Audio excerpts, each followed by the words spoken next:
ഇപ്പോൾ നമ്മൾ ഡിസ്കസ് ചെയ്യാനായിട്ട് പോകുന്നത് ഡിവിഡൻഡ് ആണ്. നമുക്ക് ഈ ഒരു ജോയിൻറ്റ് സ്റ്റോക്ക് കമ്പനീസിയുടെ ഫിനാൻഷ്യൽ സ്റ്റേറ്റ്മെൻറ്റ് തയ്യാറാക്കുമ്പോൾ നമുക്കതിൽ വരുന്ന ഒരു അഡ്ജസ്റ്റ്മെൻ്റ് ആണ് ഡിവിഡൻഡ്. അപ്പോൾ നമുക്കതിൻ്റെ ആദ്യം ഇതിൻ്റെ തിയറി പാർട്ട് നമുക്കറിയണം. So first one, what is divisible profit? The profit or the portion of the profit that can be legally distributed as a dividend to the shareholders is known as divisible profit. നമുക്ക് അല്ലെങ്കിൽ കമ്പനിക്ക് earn ചെയ്തിട്ടുള്ള പ്രോഫിറ്റിൻ്റെ ചെറിയ portion നമുക്ക് എന്താക്കി നീക്കി വയ്ക്കണം? Dividend പർപ്പസിന് വേണ്ടിയിട്ട്, അല്ലെങ്കിൽ ഷെയർ ഹോൾഡേഴ്സിന് അവർക്ക് റിട്ടേൺ നമുക്ക് കൊടുക്കാനുണ്ട്. അതിൻ്റെ ഡിസ്ട്രിബ്യൂഷൻ പർപ്പസിന് വേണ്ടിയിട്ട് നമ്മൾ അലോക്കേറ്റ് ചെയ്യുന്ന ആ ഒരു പ്രോഫിറ്റിനെയാണ് ഡിവിസിബിൾ പ്രോഫിറ്റ് എന്ന് പറയുന്നത്. So what is dividend? The divisible profit of the company is distributed among the shareholders of the company on the basis of number of shares held. Okay, അപ്പോൾ നമ്മൾ ഡിവിസിബിൾ പ്രോഫിറ്റ് എന്താണെന്ന് കണ്ടു. അത് നമ്മൾ ആ ഒരു ഡിവിസിബിൾ പ്രോഫിറ്റിൽ നിന്നും ഡിവിഡൻഡ് നമ്മൾ ഷെയർ ഹോൾഡേഴ്സിനെ നമ്പർ ഓഫ് ഷെയർ ഹോൾഡേഴ്സിൻ്റെ ബേസിസിലായിരിക്കും നമ്മൾ ഡിവിഡൻഡ് പേയ്മെൻറ്റ് കൊടുക്കുക. അതിൽ നമുക്ക് ഓരോന്നിൻ്റെയും പേഴ്സൻറ്റേജ് ഉണ്ട്. എത്രയാണ് ഇപ്പോൾ പ്രിഫറൻസ് ഷെയർസ് നമ്മൾ ഹോൾഡ് ചെയ്തിട്ടുള്ളത്, അതിൻ്റെ പേഴ്സൻറ്റേജ് അനുസരിച്ചിട്ടായിരിക്കും അവർ ഡിവിഡൻഡ് പേയ്മെൻറ്റ് നടത്തുന്നത്. അതിൽ നമുക്ക് ഡിവിഡൻഡ് കൊടുക്കാനായിട്ട് പല സോഴ്സുകളും അവൈലബിൾ ആണ്. ഒന്ന്, നമ്മുടെ കറണ്ട് ഇയറിലത്തെ പ്രോഫിറ്റ്, അതായത് ഡിപ്രിസിയേഷൻ എല്ലാം ഡിഡക്റ്റ് ചെയ്തിട്ടുള്ള നമ്മുടെ ആ ഒരു കറണ്ട് ഇയറിലത്തെ പ്രോഫിറ്റ് നമുക്ക് ഡിവിഡൻഡ് ഡിസ്ട്രിബ്യൂട്ട് ചെയ്യാനായിട്ട് യൂസ് ചെയ്യാം.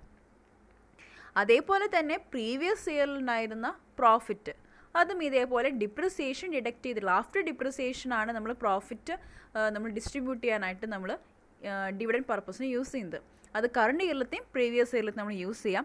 അല്ലെങ്കിൽ രണ്ടും മിക്സ് ചെയ്ത് വേണമെങ്കിൽ, അതായത് കറണ്ട് ഇയറിലത്തെയും പ്രീവിയസ് ഇയറിലത്തെയും രണ്ടും മിക്സ് ചെയ്ത് വേണമെങ്കിൽ ഡിവിഡൻഡ് പർപ്പസിന് വേണ്ടി നമുക്ക് നീക്കി വയ്ക്കാം.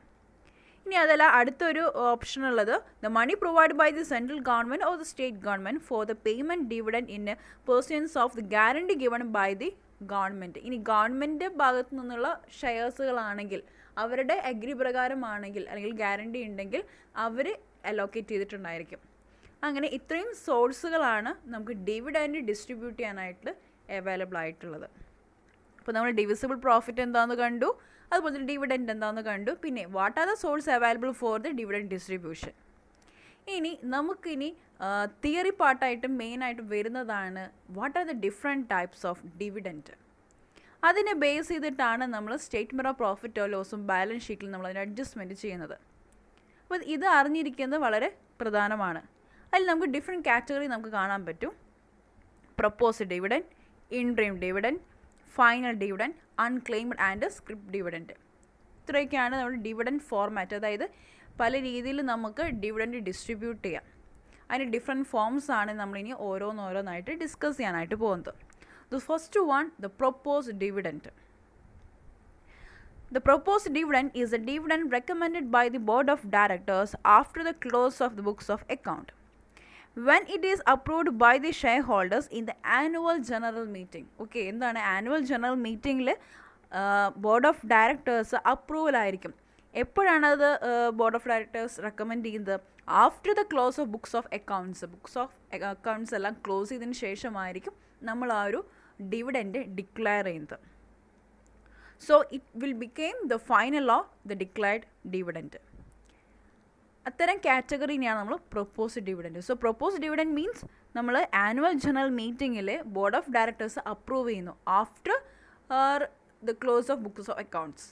അതിനുശേഷം ഡിക്ലെയർ ചെയ്യുന്ന ഡിവിഡൻഡിനെയാണ് നമ്മൾ പ്രൊപ്പോസ്ഡ് ഡിവിഡൻഡ് എന്ന് പറയുന്നത്. ഇനി അടുത്തതിൻ്റെ ട്രീറ്റ്മെൻറ്റ് എങ്ങനെയാണെന്ന് നോക്കാം, അല്ലെങ്കിൽ എവിടെയൊക്കെയാണ് നമ്മൾ ഏതൊക്കെ ഹെഡിലാണ് ഇത് റെക്കോർഡ് ചെയ്യേണ്ടത് നോക്കാം. So proposed dividend is disclosed under the sub head of the provisions. Okay, അതായത് അതർ കറണ്ട് ലൈബിലിറ്റീസ്, ബാലൻസ് ഷീറ്റിൽ അതർ കറണ്ട് ലൈബിലിറ്റീസിൽ പ്രൊവിഷൻസ് പറഞ്ഞ ഹെഡിൽ നമ്മൾ പ്രൊപ്പോസ്ഡ് ഡിവിഡൻഡ് റെക്കോർഡ് ചെയ്യുന്നു. അതേപോലെ തന്നെ surplus or statement of profit and loss, നമുക്ക് പ്രോഫിറ്റ് ആണോ അല്ലെങ്കിൽ സർപ്ലസ് ആണോ ഡെഫിസിറ്റ് ആണോ നമുക്ക് ഐഡൻറ്റിഫൈ ചെയ്യണം. ആ ഒരു പർപ്പസിന് വേണ്ടിയിട്ട് അപ്രോപ്രിയേഷൻ എന്ന് പറഞ്ഞ ഹെഡിൽ ലെസ് എന്ന കാറ്റഗറിയിലും നമ്മൾ ഈ പ്രൊപ്പോസ്ഡ് ഡിവിഡൻഡ് കാണിക്കുന്നതായിരിക്കും. അതെന്താണെന്ന് നമുക്ക് നെക്സ്റ്റ് ക്ലാസ്സിൽ നമുക്ക് ഡിസ്കസ് ചെയ്യുന്നതാണ്. എങ്ങനെയാണ് ആ ഒരു അപ്രോപ്രിയേഷൻസ് എല്ലാം ഈ ഡിവിഡൻറ്റുകളെല്ലാം ലെസ് ചെയ്യണമെന്ന് നമുക്കത് നെക്സ്റ്റ് ക്ലാസ്സിൽ കാണാവുന്നതാണ്. അപ്പോൾ ആ ഒരു പർപ്പസിന് വേണ്ടിയിട്ട് നമ്മൾ ഈ പ്രൊപ്പോസ്ഡ് ഡിവിഡൻറ്റ് ഡിഡക്റ്റ് ചെയ്യുന്നുണ്ട്. ആൻഡ് ഇത് നമ്മൾ അതർ ഇക്വിറ്റി എന്ന് പറഞ്ഞ ഹെഡിൽ, അതായത് ബാലൻസ് ഷീറ്റിലെ അതർ ഇക്വിറ്റി എന്ന് പറഞ്ഞ ഹെഡിലും കൂടി നമ്മളത് കാണിക്കും.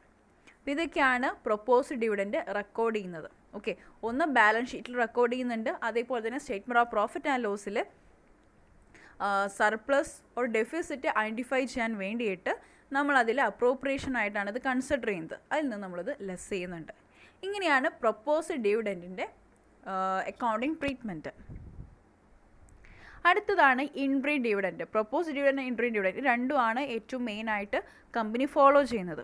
Okay, so the interim dividend refers to the dividend paid by the company before the preparation of final account. Okay, final accounts ന്റെ പ്രിപ്പറേഷന് മുന്നേ തന്നെ അത് അവർ ഡിക്ലെയർ ചെയ്യുന്നു. And it is declared between 2 annual general meetings. So interim means during or in between, അതാണ് അതിൻ്റെ meaning വരുന്നത്. Okay, അപ്പോൾ അതുകൊണ്ട് തന്നെ 2 ആനുവൽ ജനറൽ മീറ്റിങ്ങിൻ്റെ ബിറ്റ്വീൻ ആയിട്ടായിരിക്കും നമ്മൾ അതിൻ്റെ ഡിവിഡൻറ്റ് ഡിക്ലെയർ ചെയ്യുന്നതും അതിൻ്റെ പേയ്മെൻറ്റ് നടത്തുന്നതും. So it's paid in the middle of the year before the ascertainment of the profit for the year. നമ്മുടെ ബുക്സ് ഓഫ് അക്കൗണ്ട്സ് ക്ലോസ് ചെയ്യുന്നതിന് മുന്നേ തന്നെ നമ്മളതിൻ്റെ ഇൻട്രീം പീരീഡിലായിരിക്കും നമ്മളതിൻ്റെ പേയ്മെൻറ്റ് നടത്തുന്നത്. ഇനി ഇതിൻ്റെ എങ്ങനെയാണ് അതിൻ്റെ അക്കൗണ്ടിങ് ട്രീറ്റ്മെൻറ്റ് നോക്കാം. So the interim dividend account appears in the trial balance as A debit balance. Okay, നമുക്ക് ട്രയൽ ബാലൻസിൽ ഡെബിറ്റ് ബാലൻസ് ആയിട്ടാണ് തരുന്നതെങ്കിൽ, so the interim dividend is shown the notes to account under the subhead of surplus in the statement of profit and loss. നമ്മൾ നേരത്തെ propose dividend പറഞ്ഞു, നമുക്ക് surplus ആണോ deficit ആണോ എന്ന് identify ചെയ്യാൻ വേണ്ടിയിട്ട് നമ്മൾ അപ്രോപ്രിയേഷൻ എന്ന് പറഞ്ഞ ഹെഡിൽ ഇത് നമ്മൾ ഡിഡക്റ്റ് ചെയ്യും. ഓക്കെ, പ്രൊപ്പോസ് ഡിവിഡൻറ്റ് ഡിഡക്റ്റ് ചെയ്യുന്ന പോലെ തന്നെ ഇൻട്രീം ഡിവിഡൻറ്റ് ഡിഡക്റ്റ് ചെയ്യും. ഇനി അതേപോലെ റിസർവ്സ് ആൻഡ് സർപ്ലസ് എന്ന് പറഞ്ഞ ഹെഡിലും കൂടി നമ്മളത് കാണിക്കുന്നുണ്ട് ബാലൻസ് ഷീറ്റിൽ. ഇനിയാണ് നമ്മൾ ഇൻട്രീം ഡിവിഡൻറ്റ് റെക്കോർഡ് ചെയ്യേണ്ടത്. ഇനി അടുത്തതാണ് final dividend. So this is A dividend which is proposed and declared at the end of the accounting period after the close of books of accounts. Okay, നമ്മൾ നേരത്തെ പറഞ്ഞ proposed dividend similar ആയിട്ടുള്ള ഒരു meaning തന്നെയാണ് final dividend വരുന്നത്.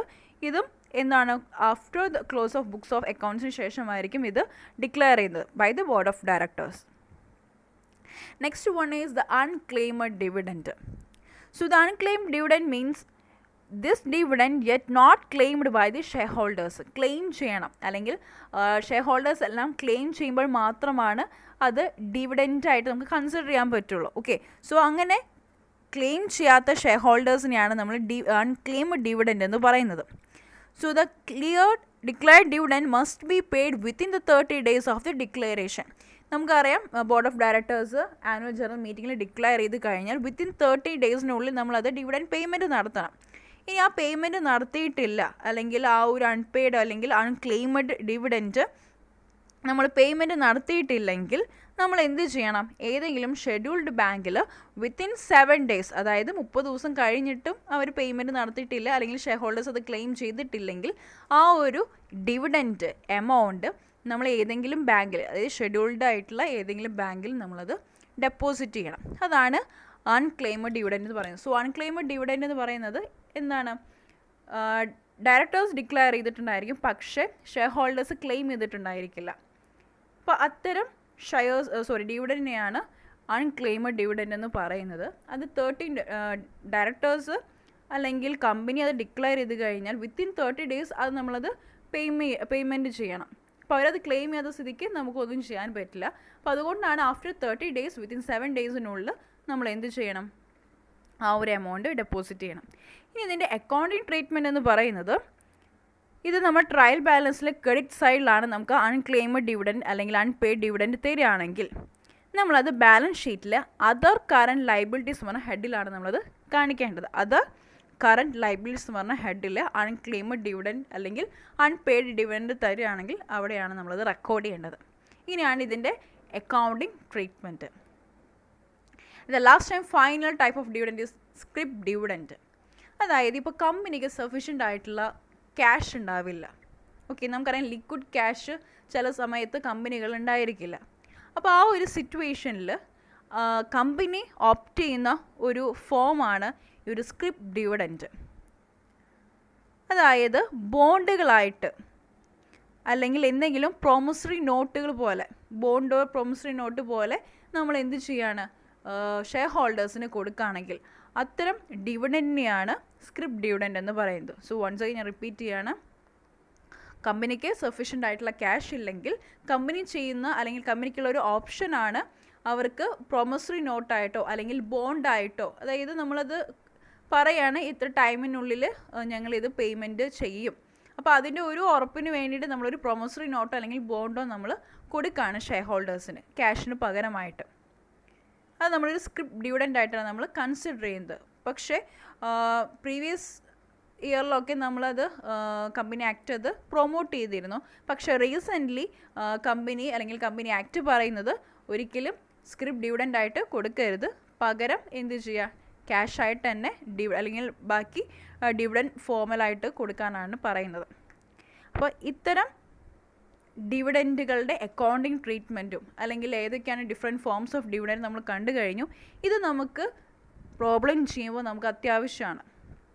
എവിടെയാണ് നമ്മൾ record ചെയ്യേണ്ടത്, എന്തൊക്കെയാണ് നമ്മൾ അഡ്ജസ്റ്റ്മെൻറ്റ് ചെയ്യണം നമുക്കറിയണം. അപ്പോൾ മെയിനായിട്ട് വരിക പ്രൊപ്പോസ്ഡ് ഡിവിഡൻറ്റും ഇൻബ്രെയിൻ ഡിവിഡൻ്റാണ്. ഒപ്പം തന്നെ വരുന്ന വേറൊരു ഡിവിഡൻറ്റ് കൂടിയാണ് അൺക്ലെയിംഡ് ഡിവിഡൻറ്റ്. അപ്പോൾ ഇതിൻ്റെ തിയറി പാർട്ട് നിങ്ങൾക്ക് അറിഞ്ഞിരിക്കും വേണം. ഒപ്പം തന്നെ എങ്ങനെയൊക്കെയാണ് റെക്കോർഡ് ചെയ്യേണ്ടതെന്നും കൂടി ക്ലിയർ ആയിട്ട് വേണം പഠിക്കാനായിട്ട്. എന്നാൽ മാത്രമാണ് നമുക്കത് പ്രോബ്ലം ചെയ്യുമ്പോൾ അപ്ലൈ ചെയ്യാനായിട്ട് പറ്റുകയുള്ളൂ. അപ്പോൾ ഓക്കെ, താങ്ക് യു.